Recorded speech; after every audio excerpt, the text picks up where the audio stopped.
क्या हाल चाल है जी आप सबके।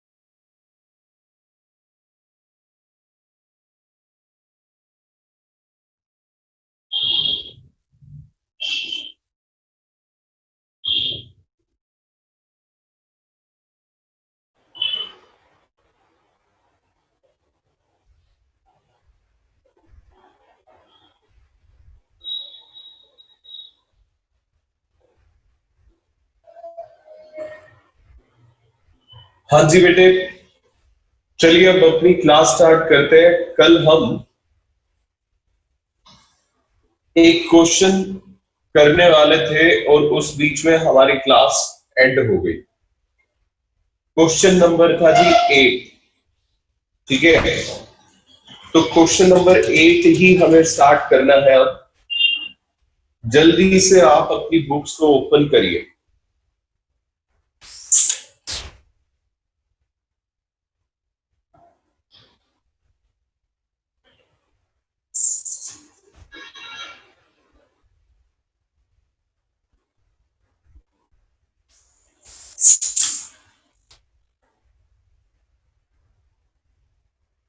हम करने वाले हैं जी क्वेश्चन नंबर 8।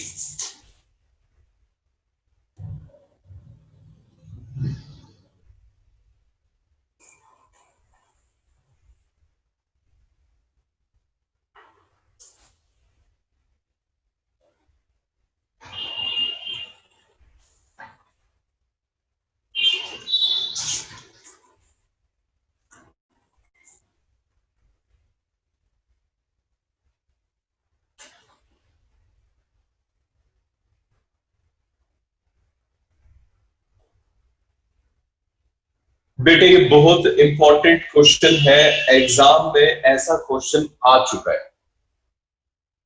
तो इस वजह से ये काफी इंपॉर्टेंट क्वेश्चन है। इसी वजह से कल इसे मैंने होल्ड कर दिया था क्योंकि टाइम कम बचा था और इस क्वेश्चन की इंपॉर्टेंस ज्यादा है। चलिए देखिए जरा ध्यान से।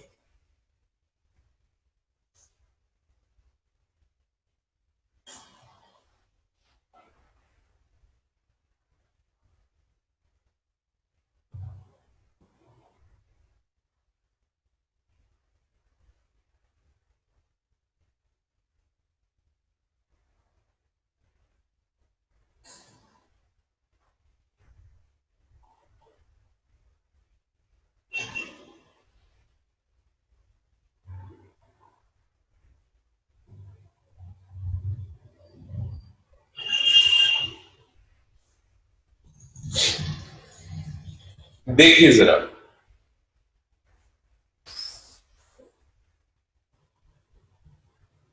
Following information is available about the business of A firm. हमें ये इंफॉर्मेशन अवेलेबल है जी बिजनेस ऑफ ए फर्म के बारे में। एक फर्म का बिजनेस है, उसकी ये इंफॉर्मेशन हमें अवेलेबल है।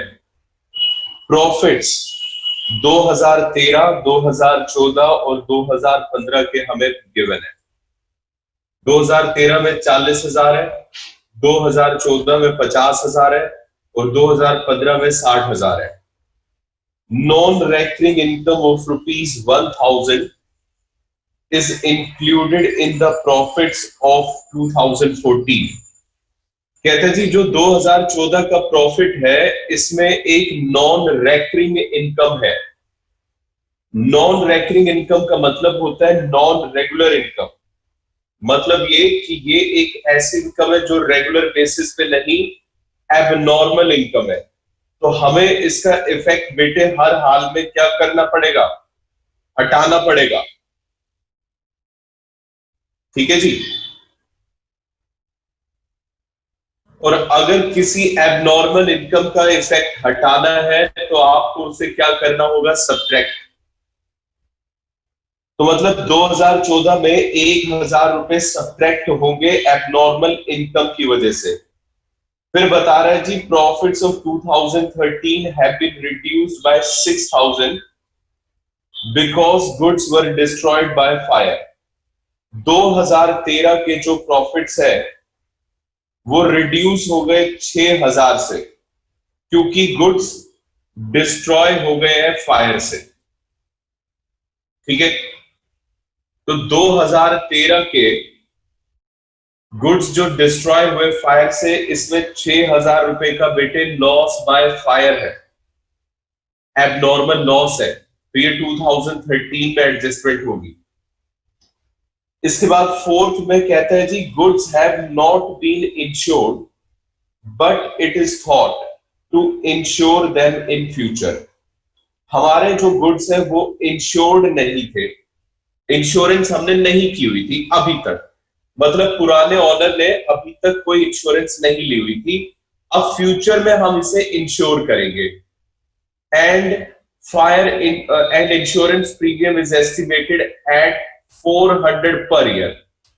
तो बेटे ये फ्यूचर मेंटेनेबल एक्सपेंसेस हो गए, फ्यूचर से रिलेटेड खर्चे। अगर फ्यूचर से रिलेटेड कोई भी खर्चा होता है तो वो हर साल में से माइनस होगा। ये अभी तक नहीं हो रहा था, लेकिन क्योंकि फ्यूचर में होना है तो जो वैल्यूअर है वो इसे हर साल के प्रॉफिट में से कम कर देगा, क्योंकि प्रॉफिट आने वाले ईयर्स में इतने रुपए से कम होने वाले हैं इस वजह से। ये मैं आपको बता भी चुका हूं कि फ्यूचर के खर्चे और इनकम हर साल को इफेक्ट करते हैं, तो ये भी इफेक्ट करेंगे। Reasonable remuneration of the proprietor of business is 6,000 per year, but it has not been taken into account for calculation of above mentioned profit. अब इसे जरा ध्यान से समझना।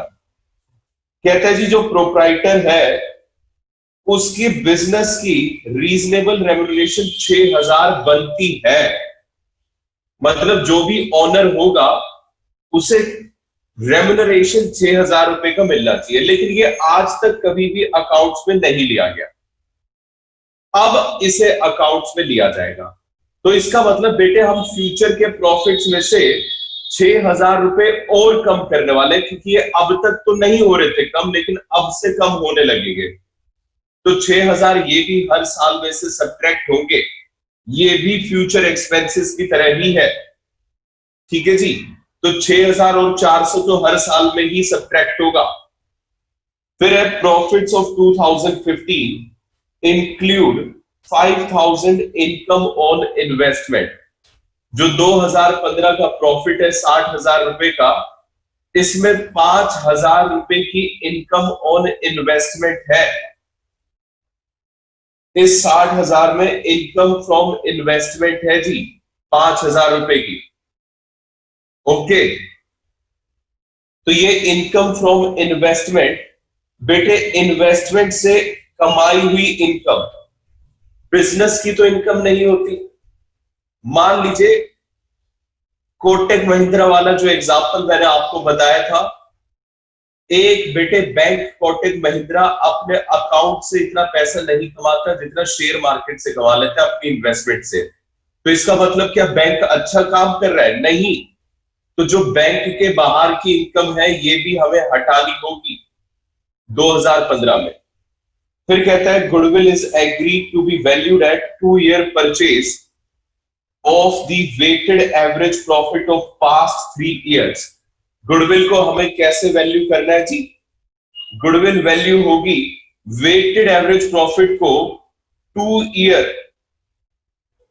परचेज से मल्टीप्लाई करके, और ये एप्रोप्रिएट वेट्स हमें यूज करने वेटेड प्रॉफिट्स निकालने के लिए।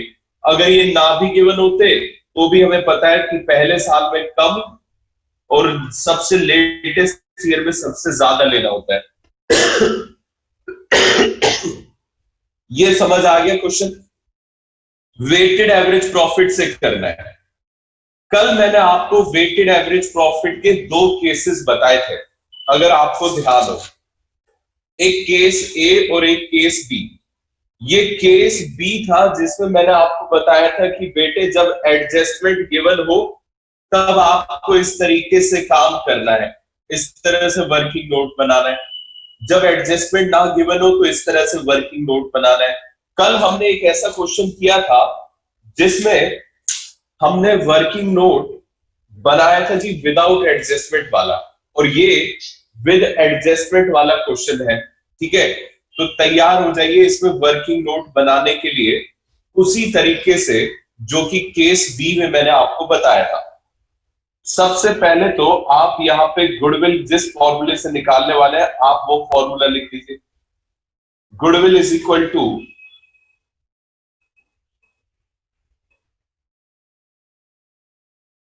Weighted average profits multiply by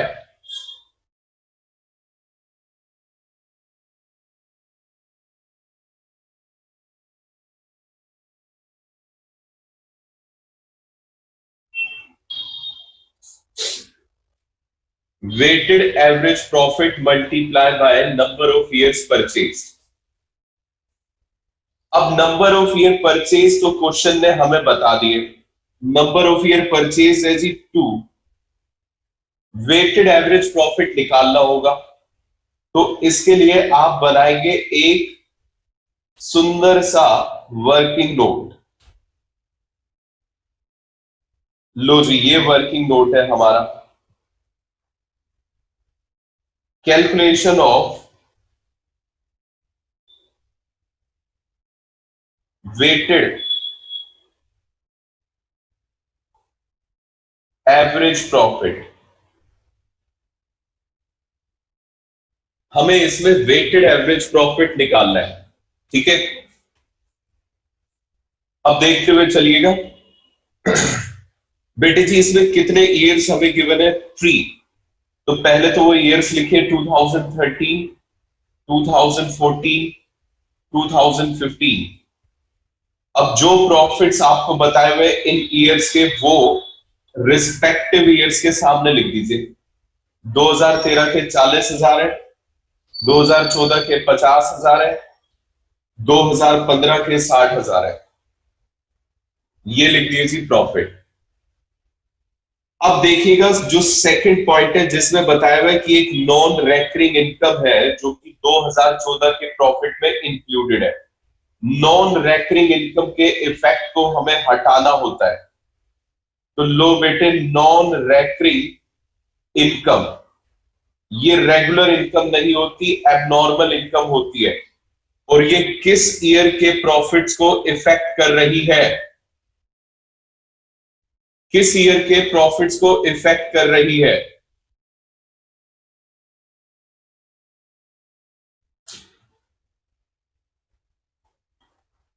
two 2014 के प्रॉफिट्स को।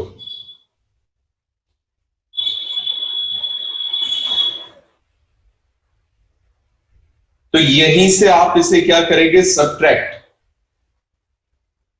1000। ठीक है,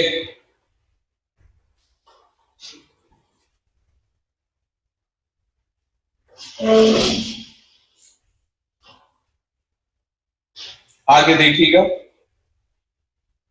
profits of 2013 have been reduced by 6,000 because goods were destroyed by fire। जो 2013 के प्रॉफिट्स है ये रिड्यूस हो गए थे 6,000 से क्योंकि ये डिस्ट्रॉय हो गए थे फायर से। तो ये हो गया एबनॉर्मल लॉस। आप इसे लॉस बाय फायर भी लिख सकते हैं, कोई दिक्कत वाली बात नहीं है। 6,000 रुपए से बेटे रिड्यूस हुए थे तो इसका इफेक्ट हटाने के लिए हमें इसे क्या करना होगा? प्लस। बाकी किसी भी ईयर को ये इफेक्ट नहीं करेगा। पॉइंट नंबर 4 पर आ जाइए। गुड्स की इंश्योरेंस नहीं थी, अब आपको उसकी इंश्योरेंस करवानी है। तो इंश्योरेंस प्रीमियम ये हर साल का आएगा जी 400। हर साल में से माइनस करेंगे।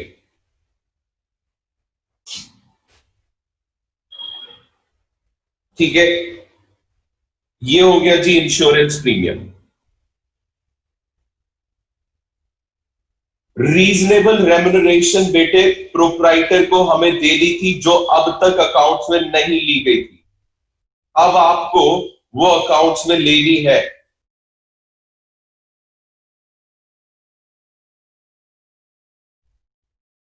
$6,000 पर ईयर,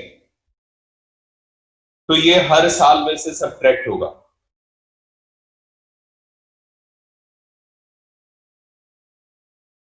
ओके, उसके बाद देखिए जरा लास्ट सिक्स पे कहते हैं जी 2015 के प्रॉफिट में एक इनकम फ्रॉम इन्वेस्टमेंट है।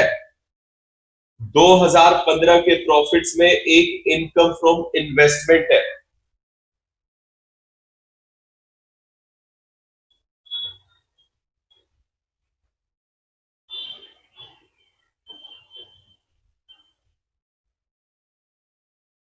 तो इनकम फ्रॉम इन्वेस्टमेंट एक ऐसी इनकम होती है जो बिजनेस के बाहर से आती है। इसका भी इफेक्ट हटाएंगे तो इसे सब्ट्रैक्ट करेंगे। लो जी, इसे भी सब्ट्रैक्ट कर दिया। बस बेटे, अब आपके सामने रिजल्ट तैयार है, जल्दी से देखिए जरा कितना प्रॉफिट आता है। 2013 का 39,600 आएगा जी, और ये आ जाएगा 42,600। इसे कैलकुलेट करेंगे तो ये बनेगा आपका 48,600। इसे मल्टीप्लाई करना है बेटे वेट से। वेट्स आपको पता ही है, 1 2 3। मल्टीप्लाई करेंगे तो हमारे पास अब जो रिजल्ट आएगा वो होगा वेटेड प्रॉफिट्स 39,600,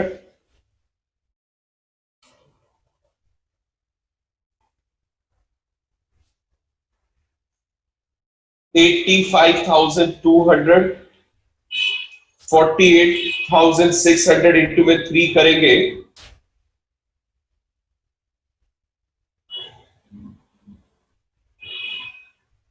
तो ये आ जाएगा जी 1,45,800। अब इन वेटेड प्रॉफिट से बेटे एवरेज ले लो। वो किस तरह से लोगे? Weighted average profits is equal to total of weighted profits divided by total of weights.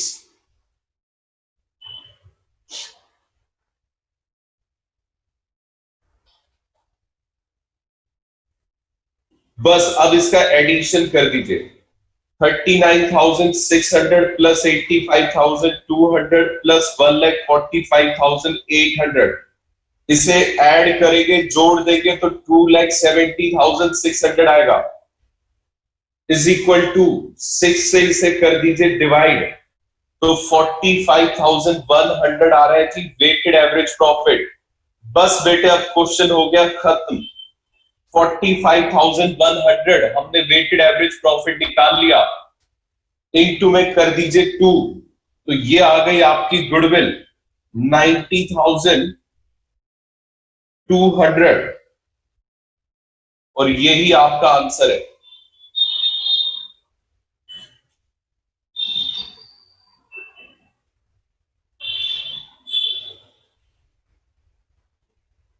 ठीक है जी, ये था जी हमारा क्वेश्चन नंबर 8। अब चलिए जल्दी से निकाल लीजिए क्वेश्चन नंबर 9, और वेटेड एवरेज प्रॉफिट को कर देते हैं फिर खत्म। लो जी, ये है क्वेश्चन नंबर 9।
देखो बेटे,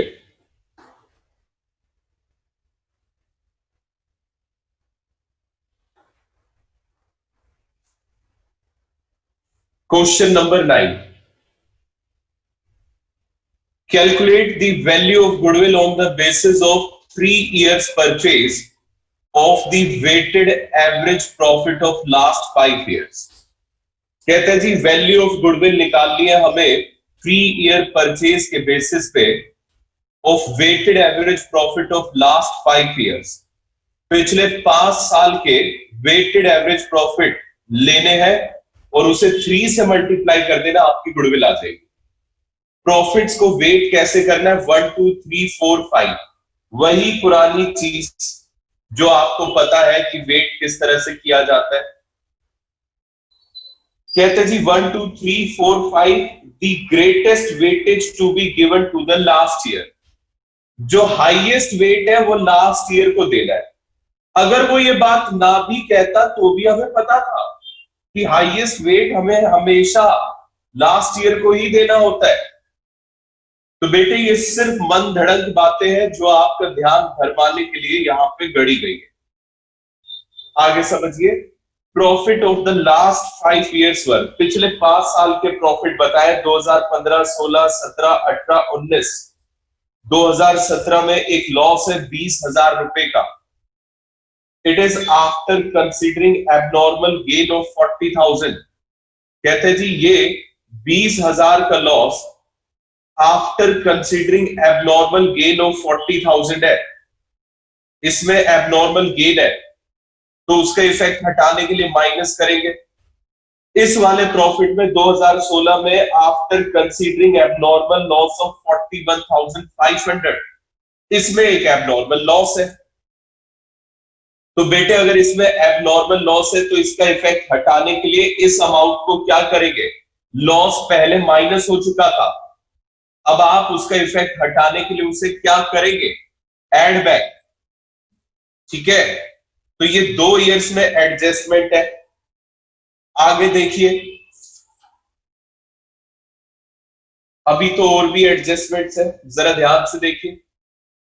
books of account of firm revealed that, कहते हैं जी बुक्स से हमें ये सारे भेद पता चले। क्लोजिंग स्टॉक 31 मार्च 2015 का ओवर वैल्यूड है बाय 40,000। ध्यान देना बेटे, क्लोजिंग स्टॉक ओवर वैल्यूड है। क्लोजिंग स्टॉक हमेशा credit side of trading account में आता है, तो मतलब ये हमारे लिए एक इनकम है। इनकम अगर आपने ज्यादा लिखी हुई है तो वो गलत है। सही करने के लिए 2015 में से क्या करेंगे, माइनस। और यही क्लोजिंग स्टॉक अगले साल का क्या बन जाएगा, ओपनिंग स्टॉक। और अगले साल ओपनिंग स्टॉक दिखाया गया होगा डेबिट साइड में, मतलब खर्चा। तो कहने का मतलब अगले साल खर्चा ज्यादा है, तो अगर खर्चा ज्यादा माइनस कर रखा है 2016 में तो उसे क्या करेंगे आप, एड बैक। ठीक है ना, मतलब इसके साथ क्लोजिंग स्टॉक के साथ ओपनिंग स्टॉक भी आएगा जी अगले साल में। फिर कहते हैं repairs to machinery 60,000 were wrongly debited to machinery account on 1 July 2017। हमने रिपेयर कराई जी मशीनरी पे और गलती से इसे मशीनरी अकाउंट में डेबिट कर दिया। अब बेटे एक बात बताओ, अगर मशीनरी को रिपेयर कराया जाए तो ये तो खर्चा होता है, कोई एसेट थोड़ी ना होता है। मान लीजिए आपने 3 साल तक अपनी गाड़ी यूज करी और फिर वो गाड़ी में कुछ आवाजें आने लग गई, कुछ उसके अंदर दिक्कत आ गई, आप उसे मैकेनिक के पास ले जाकर रिपेयर करा देते हैं, आपकी गाड़ी ठीक हो जाती है। तो क्या आपके पास कोई नया एसेट बन गया? नहीं, एसेट तो वही रहा ना। असल में रिपेयर टू मशीनरी यहां पे क्या था, खर्चा, और हमने उसे क्या मान लिया जी, एसेट। तो इसका मतलब ये 60,000 रुपए का खर्चा हमने प्रॉफिट में से माइनस नहीं करा है। और 1 जुलाई 2017 को ये घटना हुई है। इसका मतलब ये कौन सी ईयर को इफेक्ट कर रहा होगा, 2018 वाले को, मार्च 31 2018 वाले ईयर को। डेप्रीसिएशन मशीनरी पे चार्ज किया जाता है जी 20% per annum on diminishing balance method. अब डेप्रीसिएशन की फीस पे एडजस्टमेंट है। ये है जी क्वेश्चन नंबर 9। चलिए समझते हैं। इसमें आपको थोड़ी सी दिक्कत आएगी, ये मैं आपको कराऊंगा। अब ध्यान से देखते चलिए, बाकी पूरा क्वेश्चन बहुत आसान है। जल्दी से बेटे, क्वेश्चन नंबर है 9।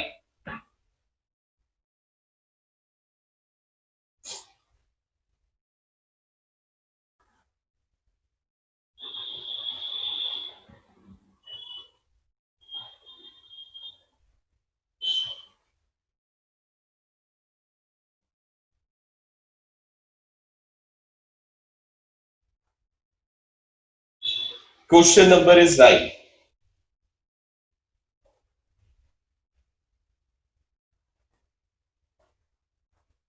गुडविल किस तरीके से आएगी थी, पहले तो वो फॉर्मूला लिख दीजिए। Weighted average profits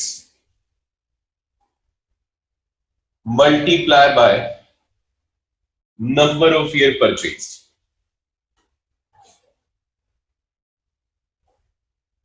weighted average profits multiply by number of year purchase. ठीक है,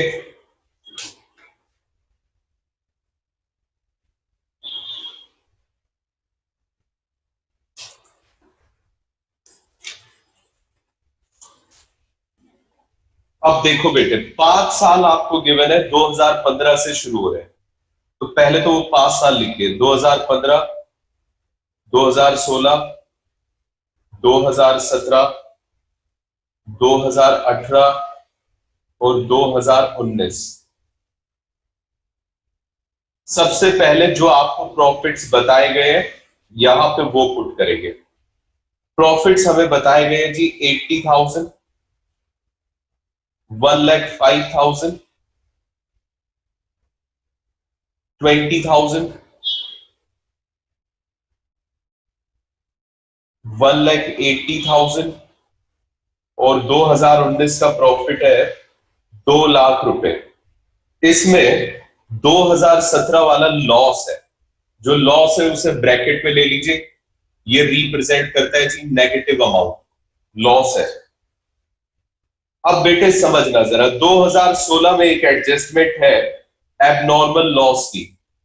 तो एबनॉर्मल लॉस आपने माइनस कर रखा है, वो अकाउंट्स में बिल्कुल सही माइनस है, लेकिन वैल्यूअर को तो फ्यूचर के प्रॉफिट्स निकालने, तो वो नॉर्मल सिचुएशन एज्यूम करेगा, ना कि एबनॉर्मल सिचुएशन। तो एबनॉर्मल लॉस का इफेक्ट वो हटाएगा, 41,500 प्लस किया जाएगा, क्योंकि ये पहले माइनस हो चुका है। 2017 में एक एबनॉर्मल गेन था, वो पहले प्लस हुआ होगा, तो अब आपको क्या करना पड़ेगा, उसे माइनस। एबनॉर्मल गेन 2017 में माइनस हो जाएगा जी 40,000 रुपए। ये तो एडजस्टमेंट हमने कर दी जो हमें ईयर वाइज बताई हुई थी। अब इसके बाद आ जाइए क्लोजिंग स्टॉक वाली एडजस्टमेंट पे। कहते हैं जी 31 मार्च 2015 को, इस साल हमने क्लोजिंग स्टॉक को ओवर वैल्यू कर रखा है। क्लोजिंग स्टॉक सुनते ही अपने दिमाग में एक पिक्चर बना लेना कि वो इनकम है, इनकम को ज्यादा दिखाया हुआ है। सही करने के लिए इनकम को क्या करेंगे आप, कम करेंगे। तो बस बेटे यहां पे आप क्या करेंगे, माइनस कर देंगे over valuation of closing stock. ये भले लिखा जा रहा है over valuation of closing stock, आप इसे ऐसा मानिए कि हमने ओवर वैल्यूएशन ऑफ इनकम किया हुआ है, इनकम ज्यादा दिखाई हुई है। तो बेटे जितनी ज्यादा दिखाई है वो कर देंगे यहां से माइनस 40,000। बाकी किसी भी ईयर में क्लोजिंग स्टॉक इफेक्ट नहीं डालेगा, लेकिन ये वाला क्लोजिंग स्टॉक इससे अगले साल वाले ईयर में ओपनिंग स्टॉक बना होगा, और ओपनिंग स्टॉक होता है जी खर्चा। तो बेटे अगर आपने खर्चा ज्यादा दिखाया तो मतलब आपने गलत अमाउंट ज्यादा माइनस कर रखा है, तो over valuation of opening stock.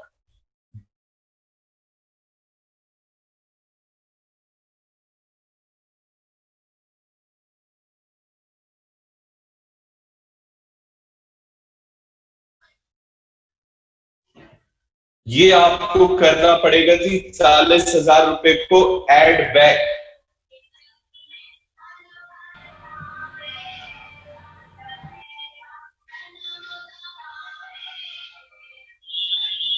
Okay,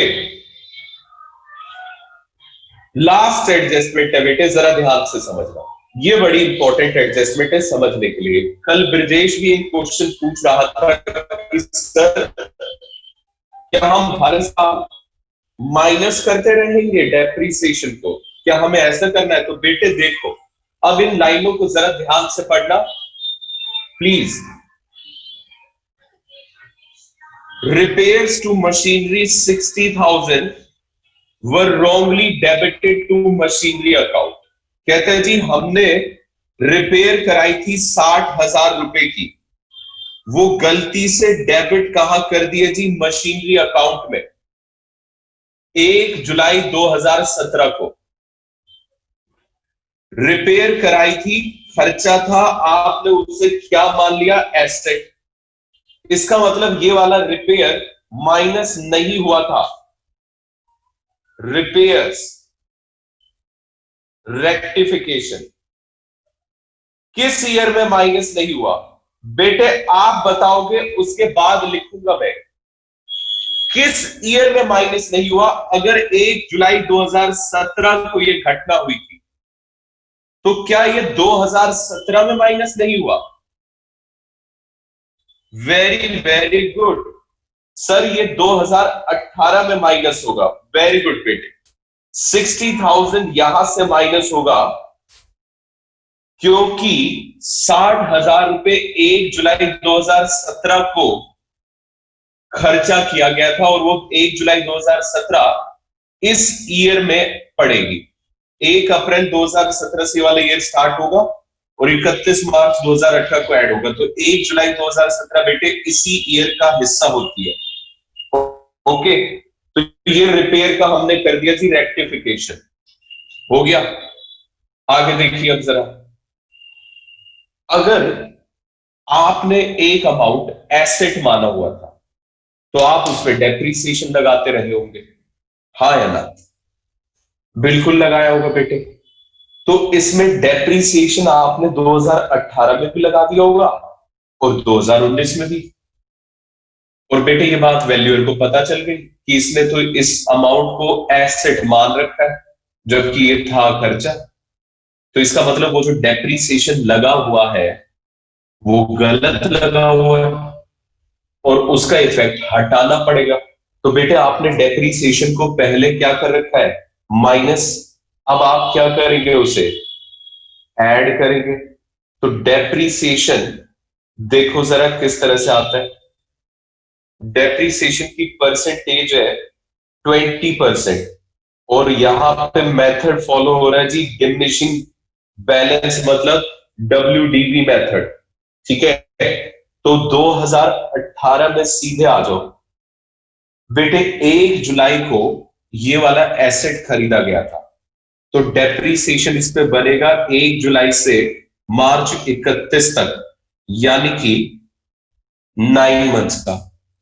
अगर मैं इस पे 20% निकाल दूं, 20% का डेप्रीसिएशन का रेट है, अगर मैं इस पे डायरेक्टली 20% निकालूं, तो बेटे ये बनता है 12,000 रुपए 1 साल का। लेकिन हमें चाहिए 9 महीने का, क्योंकि डेप्रीसिएशन कितने का लगा होगा? 9 महीने का।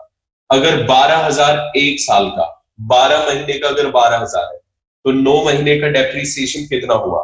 9,000 रुपए।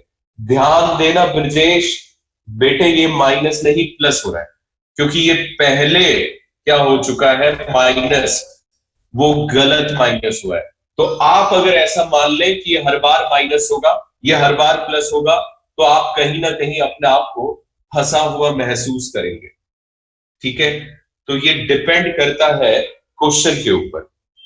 अब बेटे अगले साल भी तो ये डेप्रीसिएशन इन्होंने लगा दिया होगा, लेकिन ध्यान से मेरे बच्चे, अगले साल depreciation is by diminishing balance method.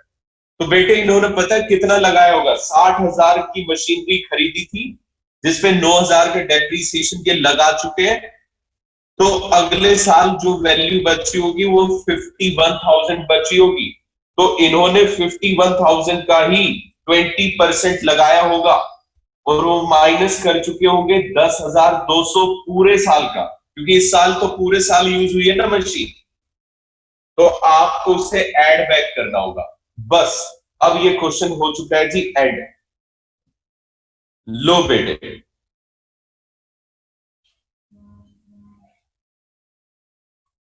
Question is finished. जल्दी से अब ये प्रॉफिट्स निकाल दीजिए और उनकी वेटेड एवरेज कर दीजिए। कौन सा समझ नहीं आया कोमल, ये वाला 10,200 वाला?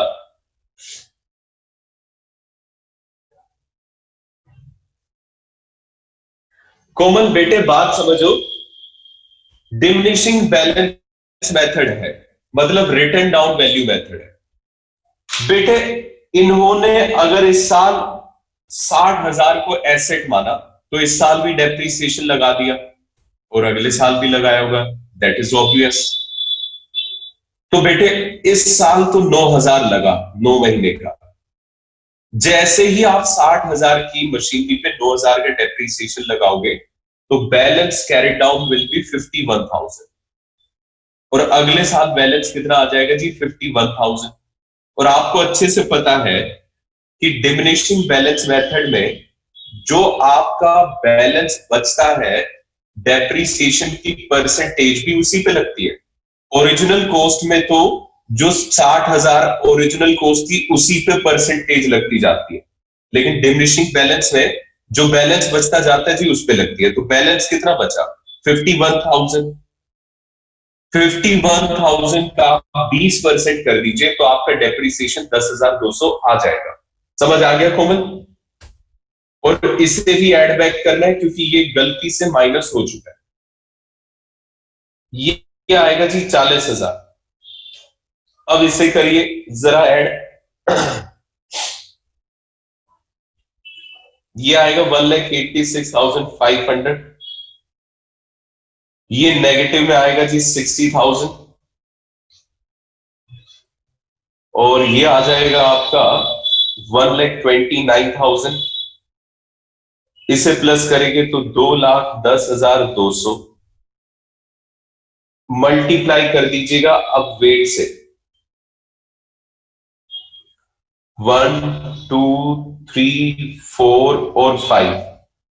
तो बेटे आपके पास आ जाएंगे वेटेड प्रॉफिट्स। वेटेड प्रॉफिट्स ये आएंगे 40,000।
Okay,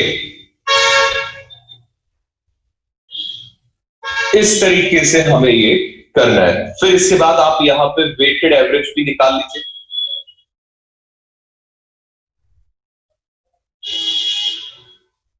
weighted average profits is equal to, इन सब का टोटल कर दीजिए और डिवाइड कर दीजिए टोटल ऑफ वेट से। ध्यान से बेटे, टोटल ऑफ वेट जरा ध्यान से निकालिएगा। इसमें ये बनेंगे 5 4 9 3 12 और 2 14 और 1 15, 15। और अब इसे प्लस कर दीजिए, इन सारी वैल्यूज को प्लस कर दीजिए, ध्यान में रखते हुए कि 1,80,000 को माइनस करना है। तो ये बताइए जरा कितना आ रहा है जी? ये अगर पूरा प्लस किया जाए तो 18 लैक्स आता है, 18 लाख। 18 लाख को अगर आप 15 से डिवाइड करेंगे तो 1,20,000 रुपए आपका वेटेड एवरेज प्रॉफिट आएगा। यहां मैं स्पेस देना भूल गया, इसलिए मैं इसे यहां कर देता हूं, ठीक है ना। यहां पे बेटे वैसे स्पेस आना चाहिए था, लेकिन मैं जल्दबाजी में उसे लिखना भूल गया। तो यहां पे बेटे इसे सॉल्व कर देता हूं। गुडविल कैसे आएगी जी? गुडविल आएगी वेटेड एवरेज प्रॉफिट, यानी कि 1,20,000 इंटू में number of year purchase. Number of year purchase इस क्वेश्चन में कितने थे? 3। तो लो बेटे, गुडविल का अमाउंट बन रहा है 3,60,000। ये वाला क्वेश्चन अगर एग्जाम में आया तो 6 मार्क्स में आएगा, जैसे कि कई बार हो चुका है। ओके, ओके बेटे, अभी हमारा ये वाला मेथड भी हो गया है एंड। अब आप एक बार जरा जल्दी से इसके रिगार्डिंग होमवर्क सुन लीजिए, फिर हम नया मेथड शुरू करेंगे। लेकिन उससे पहले मैं आपको 10 मिनट का ब्रेक दूंगा, ताकि आप थोड़ा सा रिफ्रेश हो जाए और अगले मेथड के लिए तैयार हो जाए। पहले एक बार जरा इसका होमवर्क नोट कर लो।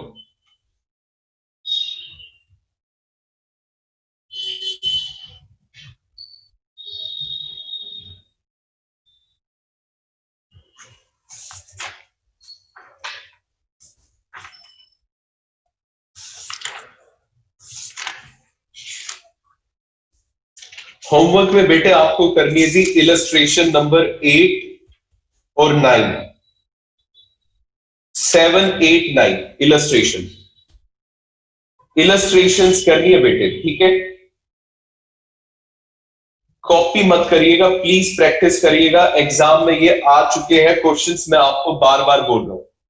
और बच्चे इनमें गलती कर देते हैं जी, वो सोचते हैं हमें आ गया और प्रैक्टिस करते नहीं है।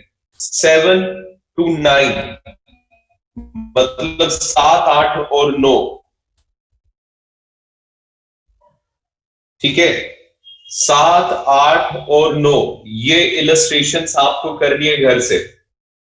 10 मिनट के बाद हमारी क्लास स्टार्ट होगी। अभी बेटे 10:20 हुए हैं, मैं 10:35 पे क्लास स्टार्ट कर दूंगा। हालांकि आप 10:30 तक ज्वाइन कर लीजिएगा, मैं 10:35 पे शार्प क्लास स्टार्ट कर दूंगा जी। ओके, तब तक आप रेस्ट करिए।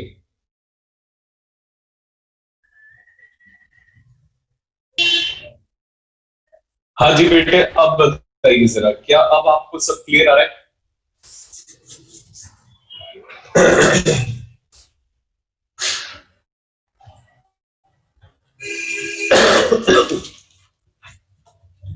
ओके, चलिए जी, तो सब क्लियर है। तो अब हम स्टार्ट कर रहे हैं अपना नेक्स्ट मेथड, जल्दी से लिखिएगा।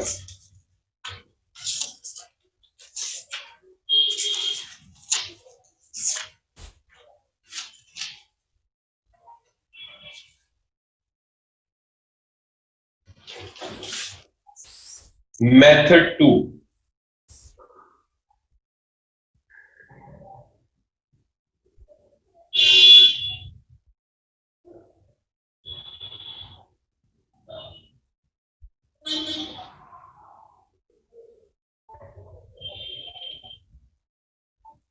ये है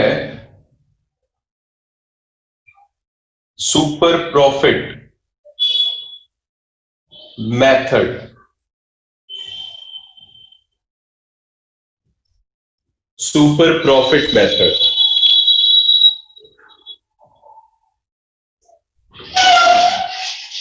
बेटे क्योंकि आपके सिर्फ 4 ही मेथड्स हैं, तो हर मेथड ही इंपॉर्टेंट है, कहीं से भी क्वेश्चन आ सकता है।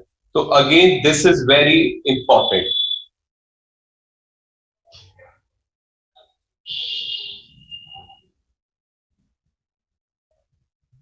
अब जरा देखिएगा बेटे, आपको पता है गुडविल एवरेज प्रॉफिट से हम कैसे निकालते थे? क्या आपको ये पता है? बताओ जरा क्या फॉर्मूला था। Goodwill is equal to average profit को आप मल्टीप्लाई करते थे जी किससे? Number of years purchase. Number of years purchase से आप हमेशा मल्टीप्लाई करते थे। क्या ऐसा ही करते थे? बताओ जरा। लेकिन वो एवरेज प्रॉफिट मेथड था, तो आप मल्टीप्लाई करते थे एवरेज प्रॉफिट को नंबर ऑफ ईयर परचेज से। और ये है जी सुपर प्रॉफिट मेथड। तो आप अब मल्टीप्लाई करेंगे सुपर प्रॉफिट को नंबर ऑफ ईयर परचेज से। ठीक है, अब ये सुपर प्रॉफिट क्या है? देखो मेरी बात सुनो जरा ध्यान से। जैसे कि एवरेज प्रॉफिट में गुडविल निकालने के लिए हमें दो चीजें चाहिए थी, एक एवरेज प्रॉफिट और दूसरा number of year purchase. Similarly यहां पे भी हमें यही दो चीजें चाहिए। तो अब समझते हैं जी ये दो चीजें कैसे निकलेंगी। Where number of year purchase, बेटे ये तो हमेशा ही आपको गिवन होगा। Number of year purchase is equal to always given. ये तो आपको हमेशा ही गिवन होगा, नंबर ऑफ ईयर्स परचेज। और रही बात सुपर प्रॉफिट की, तो अब सुपर प्रॉफिट को ही समझने का सारा खेल है। जरा ध्यान से देखते हुए चलना।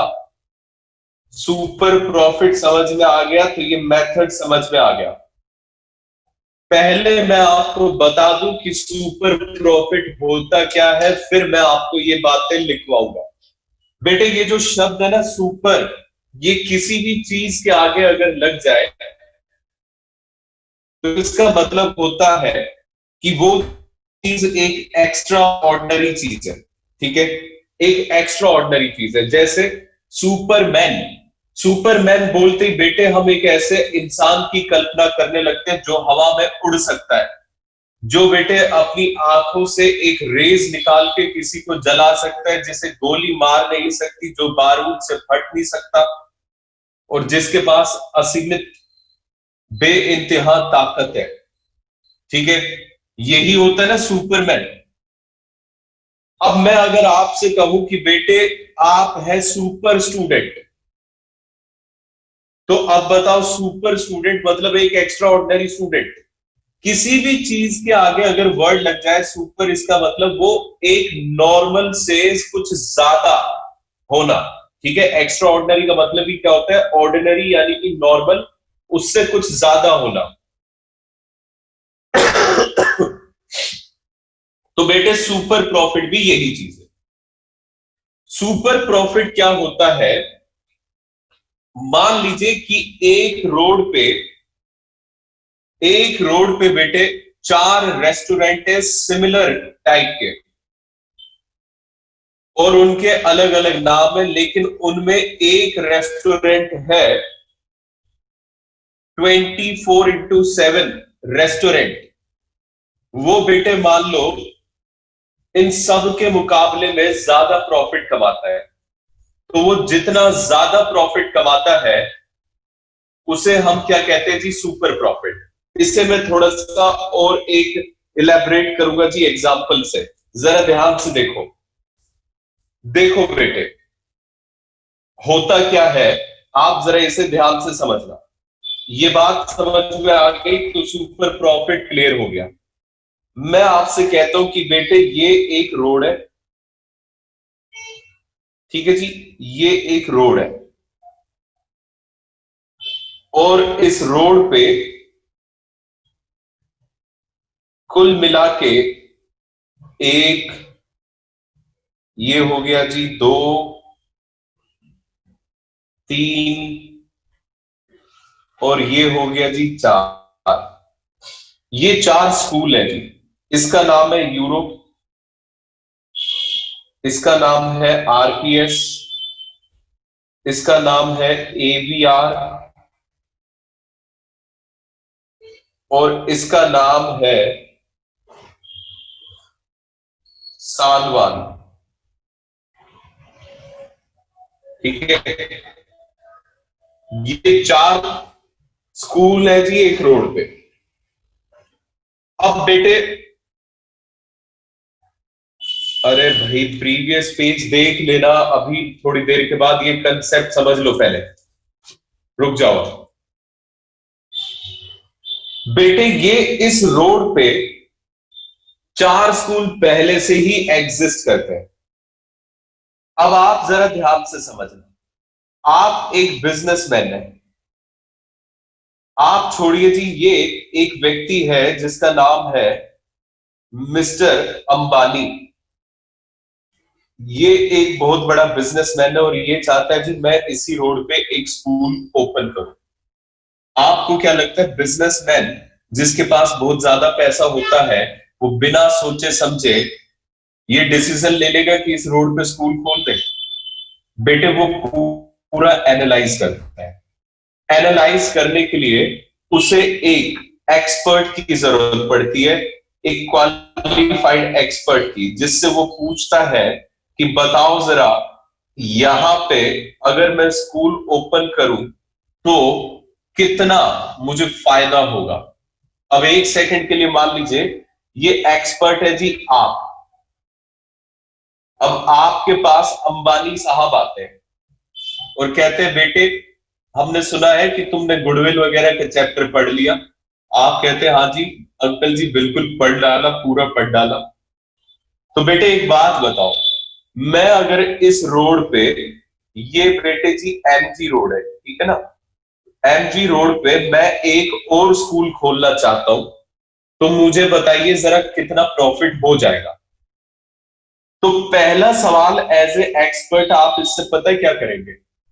आप इससे पूछेंगे अंबानी साहब ये बताओ पैसे कितने लगाओगे, ये बताओ पैसे कितने लगाओगे। वो कहता है पैसे, आप मुझे बाद में पूछिएगा, पहले मुझे ये बता दीजिए कि यहाँ पे किस रेट से रिटर्न मिलता है। जरा ध्यान से सुनना, वो क्या पूछ रहा है जी, किस रेट से रिटर्न मिलता है, मतलब मैं नॉर्मली कितना प्रॉफिट कमा लेता हूं। तो बेटे एक्सपर्ट बंदे के पास एक पहले से ही रेट होता है जिसे बताया जाता है नॉर्मल रेट ऑफ रिटर्न। अब ये नॉर्मल रेट ऑफ रिटर्न क्या होता है? मान लीजिए कि ये नॉर्मल रेट ऑफ रिटर्न 10% है, ठीक है। अगर ये 10% है तो इसका मतलब ये है कि अगर आपने यहां पे 100 रुपए लगाए इस रोड पे स्कूल में, तो आपको 10 रुपए अर्निंग हो जाएगी हर साल। और अगर आपने मान लीजिए 1 लाख रुपए लगाए तो उसका 10% आपको 10,000 रुपए की अर्निंग हो जाएगी। और अगर आपने कहीं 20 करोड़ रुपए लगा दिए तो आप हर साल यहां से 2 करोड़ रुपए की कमाई जरूर कर लेंगे। आप यहां से 2 करोड़ रुपए की कमाई जरूर करेंगे। बेटे ये होता है नॉर्मल रेट ऑफ रिटर्न। ये नॉर्मल रेट ऑफ रिटर्न ये एक्सपर्ट कैलकुलेट करके रखता है जी पहले से ही। वो कैसे कैलकुलेट करता है ये आपको समझने की जरूरत नहीं है।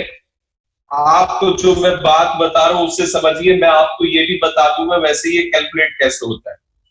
एक सिंपल सा तरीका होता है बेटे, इन सब के प्रॉफिट निकाल लो और इन सब ने जितनी कैपिटल लगाई है उससे डिवाइड कर दो, मल्टीप्लाई बाय 100 कर दो, तो ये आ जाता है नॉर्मल रेट ऑफ रिटर्न। ये हालांकि आपसे क्वेश्चन कभी पूछेगा नहीं निकालने के लिए, ये हमेशा गिवन होगा। तो मतलब मिस्टर अंबानी को नॉर्मल रेट ऑफ रिटर्न हम बताते थे कि 10% है, ठीक है। अब बेटे अगर 10% का रिटर्न है और मैं आपको अंबानी साहब पूछते तो चलो बताओ ये कितना प्रॉफिट कमाते हैं। अब यूरो ने मान लीजिए कैपिटल लगाई हुई है जी 1 लाख, आरपीएस ने कैपिटल लगाई हुई है जी 2 लाख, एवीआर ने कैपिटल लगाई हुई है जी 3 लाख, सालवान ने कैपिटल लगाई हुई है जी 4 लाख। ये इन्होंने कैपिटल लगाई हुई है।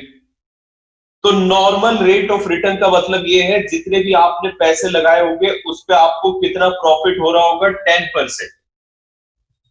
तो बेटे बताओ 10% के हिसाब से यूरो नॉर्मल कितना प्रॉफिट कमा रहा होगा। नॉर्मल प्रॉफिट ये कमा रहा होगा जी 10,000, और ये आरपीएस स्कूल कितना कमा रहा होगा, 20,000।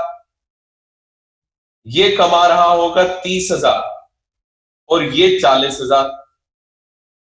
समझ गए इस बात को। मतलब ये कि नॉर्मली इन सबको इतना ही कमाना चाहिए, कैपिटल अगर इन्होंने इतनी इतनी लगाई हुई है।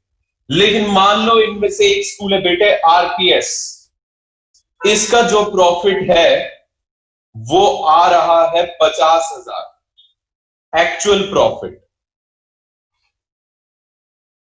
ये कितना कमाता है जी, 50,000 रुपए कमाता है। तो एक बात बताओ बेटे, क्या ये नॉर्मल स्कूल से हटके कुछ एक्स्ट्रा ऑर्डिनरी कमा रहा है? हाँ या ना में जवाब दो। क्या ये नॉर्मली जितना कमाना चाहिए उससे कुछ ज्यादा ही कमाई कर रहा है क्या? हाँ या ना में बोलो।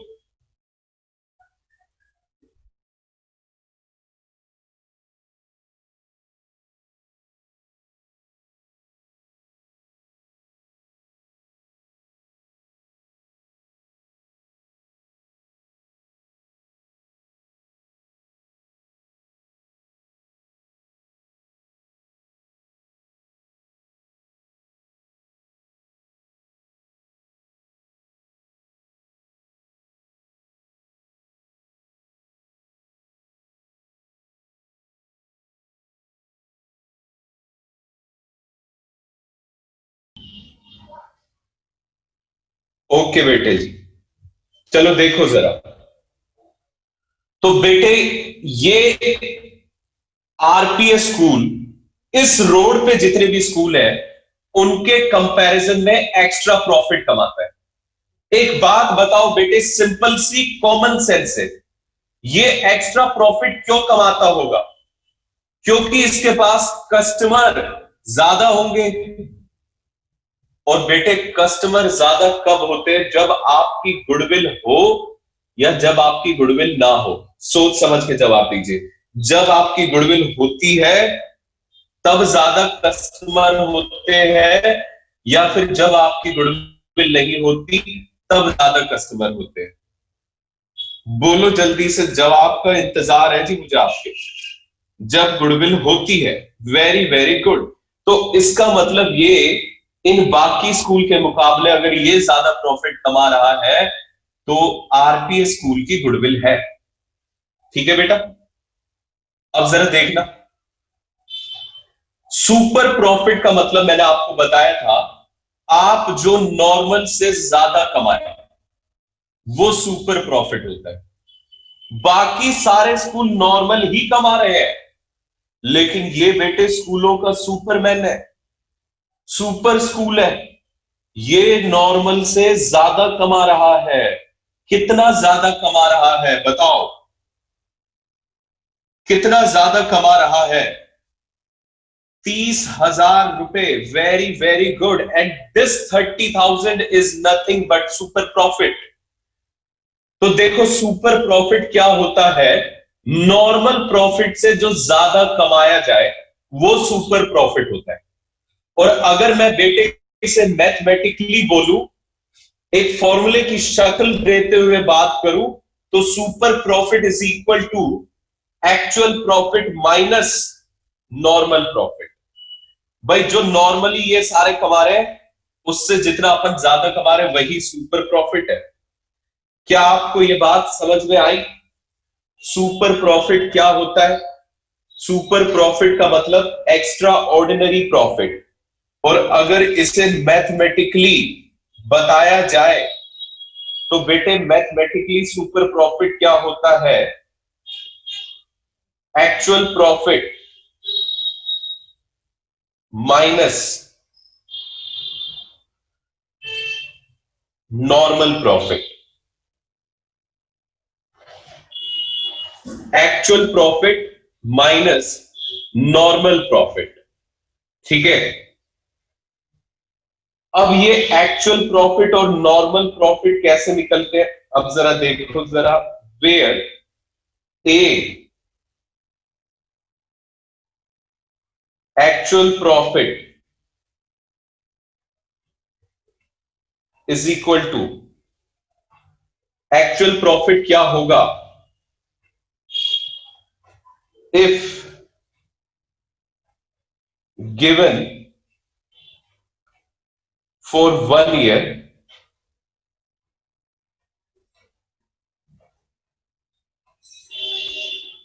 take it as actual profit।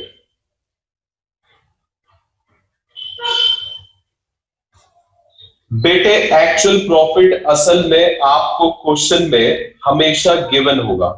ये बेटे वो प्रॉफिट होता है जो वो फर्म असल में कमा रही होती है। तो ये क्वेश्चन आपको हमेशा बताएगा, क्योंकि ऐसा नहीं हो सकता कि हम किसी का प्रॉफिट खुद ही कैलकुलेट कर दें। उसके लिए तो पीएनएल अकाउंट वगैरह बनाना पड़ जाएगा, तो वो इतना लंबा टाइम नहीं देगा। ठीक है।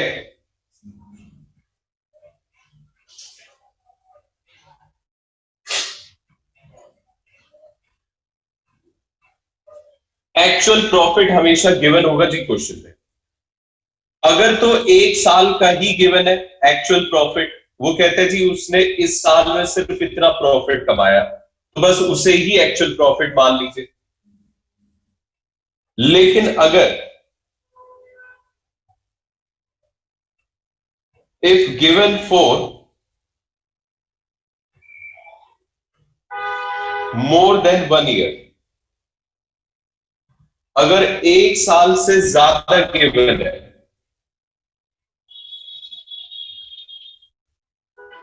अगर हमें 1 साल से ज्यादा गिवन है तो actual profit will be average of all given profits. अगर 1 साल से ज्यादा गिवन हो क्वेश्चन में तो बेटे एक्चुअल प्रॉफिट आप कैसे निकालोगे? आप एवरेज ले लोगे जी। तो एक्चुअल प्रॉफिट कैसे निकलता है? या तो क्वेश्चन आपको सिर्फ 1 साल का प्रॉफिट बताएगा, वही एक्चुअल प्रॉफिट है। अगर मान लीजिए क्वेश्चन ने 3 साल के एक्चुअल प्रॉफिट बताए, तो अब हम कौन सा एक्चुअल प्रॉफिट का चुनाव करें? तो बेटे अब ऐसी सिचुएशन में आप क्या करेंगे? तीनों ईयर्स के प्रॉफिट का एवरेज कर देंगे। इस तरीके से आता है जी actual profit. B, normal profit कैसे आता है?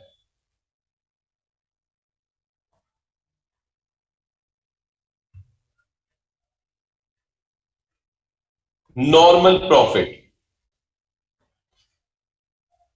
बेटे, नॉर्मल प्रॉफिट आता है, जरा ध्यान से देखना, capital employed multiply by NRR upon में 100। आप मुझे एक बात बताइए, आपने इनका नॉर्मल प्रॉफिट कैसे निकाला था?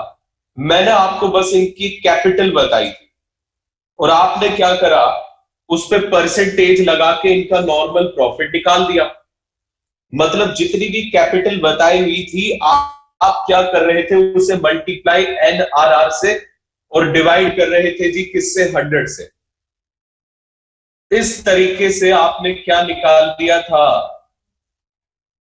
Normal profit. ऐसे ही निकाला था? बोलो, ऐसे ही निकाला था? यस। तो बेटे ऐसे निकलेगा नॉर्मल प्रॉफिट। और अगर मान लो आपको क्वेश्चन कई बार कैपिटल एम्प्लॉयड भी ना दे, तो बेटे कैपिटल का फॉर्मूला आप जानते हैं, पिछली क्लास में करके आ चुके हैं अकाउंटिंग इक्वेशन से। अकाउंटिंग इक्वेशन से कैपिटल एम्प्लॉयड कैसे आता है? Assets minus liabilities. बच्चे का क्वेश्चन है कि sir what is NRR? Normal rate of return होता है एनआरआर। ये नॉर्मल रेट ऑफ रिटर्न क्या होता है जी? एक इंडस्ट्री में, बेटे देखो मेरी बात सुनो, ये इस सड़क पे अगर ये स्कूल है, तो भाई ये स्कूल कुछ ना कुछ कमाई जरूर कर रहे होंगे। मैं इन सब की कमाई लेता हूं और इन सब की कमाई को ऐड कर देता हूं और उसे मैं डिवाइड कर देता हूं इन सब की कैपिटल से। तो बेटे एक मेरे पास एवरेज रेट ऑफ रिटर्न आ जाता है कि मैं कितना भी पैसा लगाऊं तो मेरे पास एवरेज तौर पे कितना पैसा आ जाएगा। उसी एवरेज रिटर्न को हम क्या कहते हैं? Normal rate of return. ये हमेशा क्वेश्चन में गिवन होगा, आपको निकालने की जरूरत नहीं पड़ेगी। बेटे ये सुपर प्रॉफिट मेथड था, एक बार जरा फिर से ध्यान से समझिएगा। गुडविल कैसे निकलेगी सुपर प्रॉफिट से? वैसे ही जैसे कि एवरेज प्रॉफिट से निकलती थी। मतलब सुपर प्रॉफिट इनटू में क्या करना है? Number of years purchase. Average profit method में क्या करते थे? एवरेज प्रॉफिट इनटू में नंबर ऑफ ईयर्स परचेज। वही तरीका, नंबर ऑफ ईयर परचेज आपको क्वेश्चन में हमेशा गिवन होगा। Now what is super profit? तो सुपर प्रॉफिट मैंने आपको बताया कि बेटे आप जो नॉर्मल लोगों से हटके काम करते तो आप सुपरमैन बन जाते हैं। तो अगर आप नॉर्मल कमाए हुए प्रॉफिट से ज्यादा कमाने लगे, तो वो क्या बन जाता है जी? Super profit. तो मतलब आपने जितना कमाया एक्चुअल प्रॉफिट, उसमें से माइनस कर दीजिए जितना उस इंडस्ट्री में हर कोई कमा रहा है, नॉर्मल प्रॉफिट। तो आपके पास क्या आ जाएगा? Super profit. मतलब ये कि सुपर प्रॉफिट हमें चाहिए गुडविल के लिए, और सुपर प्रॉफिट के लिए हमें दो प्रॉफिट्स का पता होना जरूरी है, एक्चुअल और नॉर्मल। तो बेटे एक्चुअल और नॉर्मल प्रॉफिट कैसे निकलते हैं? एक्चुअल प्रॉफिट आपको हमेशा गिवन होगा जी क्वेश्चन में। अगर एक साल का गिवन है तो आप वही एक्चुअल ले लीजिए, अगर एक साल से ज्यादा गिवन है तो एवरेज ले लीजिए। और नॉर्मल प्रॉफिट कैसे निकलेगा? आपको एक परसेंटेज बताई जाएगी क्वेश्चन में कि वो नॉर्मल रेट ऑफ रिटर्न है। आपने जितनी भी कैपिटल लगाई हो उसको उस परसेंटेज से मल्टीप्लाई कर दो, तो ये पता चल जाता है जी नॉर्मली आप अपनी इतनी कैपिटल लगा के कितना प्रॉफिट कमा लेते हैं। और वही कमाया हुआ प्रॉफिट आपका क्या होता है? Normal profit. लेकिन ये तो ये है कि आप नॉर्मली कितना कमाते हैं, असल में आपने कमाया इतना है, तो जितना ज्यादा कमाया वो क्या हो गया? Super profit. आई होप कि आपको ये समझ में आ गया। अगर किसी क्वेश्चन में कैपिटल एम्प्लॉयड ना गिवन हो, तो ऐसी सिचुएशन में आप कैपिटल एम्प्लॉयड कैसे निकालेंगे? Assets minus liabilities.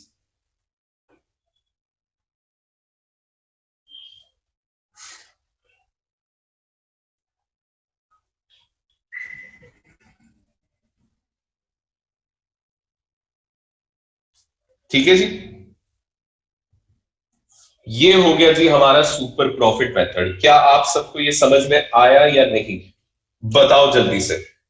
एक बेटे इस पे अगर क्वेश्चन कर लेंगे ना अभी की अभी, तो मैं आपको गारंटी दे रहा हूं कि आपके दिमाग में, जहन में ये क्वेश्चन बिल्कुल बस जाएगा। देखो जरा,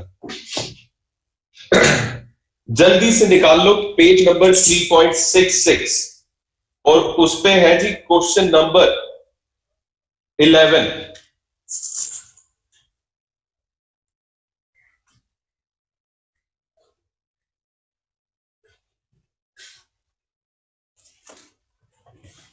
ये रहा जी क्वेश्चन।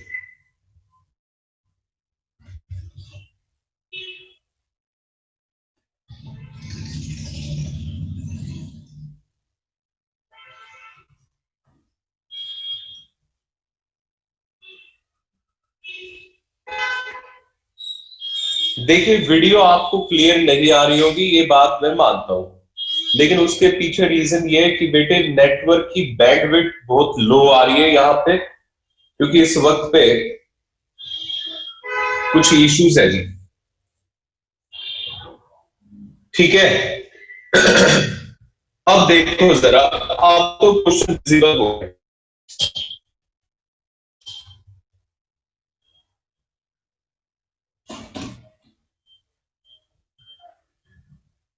देखो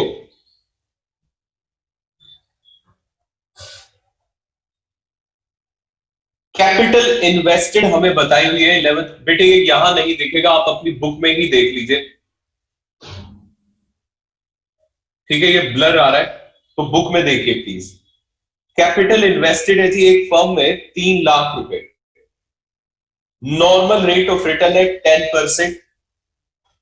तो बेटे एक बात बताओ, अगर हमने 3 लाख रुपए की कैपिटल लगाई और उस इंडस्ट्री का नॉर्मल रेट ऑफ रिटर्न 10% है, तो इसका मतलब ये कि मैं जितनी भी कैपिटल लगाऊं मैं उसका 10% कमा लेता हूं नॉर्मली।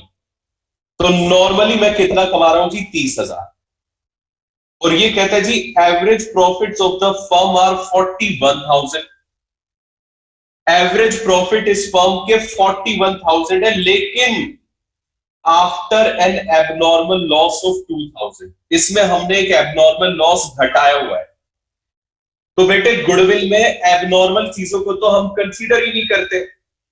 अगर आपने एक एबनॉर्मल लॉस घटाया हुआ है तो उसके इफेक्ट को खत्म करो। खत्म करने के लिए आपको उसे एड बैक करना पड़ेगा। इसका मतलब यह हुआ कि इस साल एवरेज प्रॉफिट जो कंसीडर होगा वो 41 नहीं, 43,000 होगा। 43,000। तो बेटे 43,000 एवरेज प्रॉफिट, और नॉर्मल प्रॉफिट कितना आ रहा था? 30,000। What is super profit? आपको एक्चुअल प्रॉफिट भी दे दिया और आपको 30,000 रुपए का नॉर्मल प्रॉफिट भी दे दिया, तो सुपर प्रॉफिट हो गया 13,000। और कहते हैं जी गुडविल कैलकुलेट करके दिखाओ 5 टाइम्स की सुपर प्रॉफिट। तो जितना भी आपका सुपर प्रॉफिट आया आप उसे मल्टीप्लाई कर देंगे किससे? नंबर ऑफ ईयर परचेज यानी कि 5 से, तो 65,000 आपकी गुडविल है। ये इतना आसान क्वेश्चन था बेटे। इसे अब मैं एक बार आपको लिख के और करा देता हूं कि आपको ये प्रेजेंट कैसे करना है। बस फिर बात ही खत्म हुई। बस बेटे बस, क्लास अभी खत्म होने वाली है, सुपर प्रॉफिट मेथड भी खत्म होने वाला है।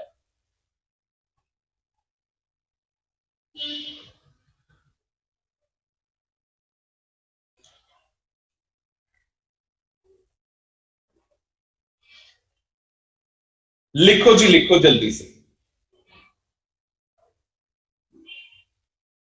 क्वेश्चन नंबर है 11।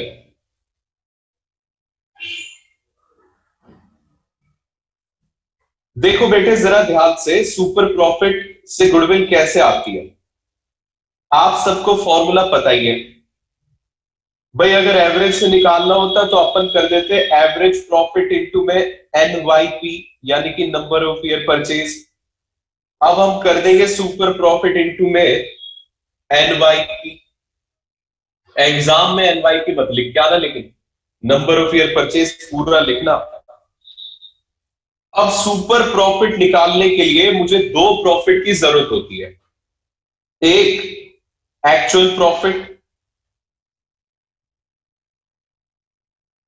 और दूसरा बेटे क्या? Normal profit. तो ये वाला फॉर्मूला ऐसा भी तो लिखा जा सकता है कि actual profit minus normal profit into में NYP। ठीक है, अब इसे सॉल्व कर देते हैं। एक्चुअल प्रॉफिट बेटे किस तरह से आएंगे? 41,000 उसने कहा जी एवरेज प्रॉफिट है, लेकिन इसमें 2,000 रुपए का एक एबनॉर्मल लॉस आपको ऐड करना पड़ेगा, ये ऐड करना पड़ेगा। नॉर्मल प्रॉफिट कैसे आएगा बेटा? जितनी भी कैपिटल एम्प्लॉयड है आप उसे एनआरआर से क्या कर देंगे, मल्टीप्लाई, और डिवाइड करेंगे 100 से, तो नॉर्मल प्रॉफिट आ जाएगा। और एनवाईपी आपको गिवन है जी 5 इयर्स। आगे देखो, ये हो जाएगा actual profit 43,000 minus capital employed. बताओ बेटे कैपिटल एम्प्लॉयड कितनी थी? 3 लाख रुपए इनटू में एनआरआर यानी कि 10%, 10/100। इसे पूरे को एक ब्रैकेट में ले लेते हैं और इनटू में 5, ये हो जाएगा जी 4,30,000 माइनस, सॉरी ये 43 है, 43,000 माइनस 30,000 इनटू में 5। तो बेटे आपका आंसर आ गया 65,000। यही आपकी क्या है, गुडविल। क्या आप सबको ये समझ में आया गुडविल कैसे आई? एक क्वेश्चन है जी जो सुपर प्रॉफिट से रिलेटेड है, वो मैं आपको होमवर्क में दे रहा हूं, क्वेश्चन नंबर 10। बहुत आसान है, आप ये कर लीजिएगा। और इसके अलावा पहले वाला जो होमवर्क आपको दिया गया था वो भी करना।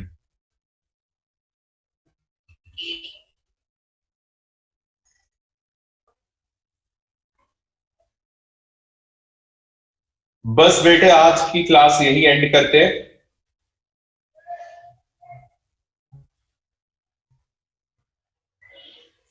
आप ये कर लीजिएगा, बाकी फिर हम कल करेंगे।